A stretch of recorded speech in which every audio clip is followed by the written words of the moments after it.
عزیزان، این دنیا محلی است برای آمادگی و آماده سازی و تهیه زاد و توشه. خداوند در قرآن می‌فرمایند تزودوا، اعوذ بالله من الشیطان الرجیم، تزودوا ان خیر الزاد التقوی. توشه بگیرید، بهترین توشه تقواست.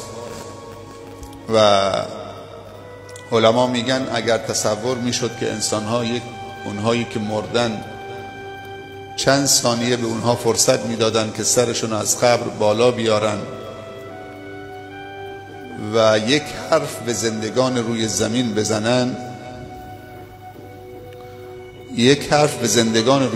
بزنن، این جمله رو فقط میگفتن تزودوا ان خیر الزاد التقوی. توشه بگیرید، بهترین توشه تقواست.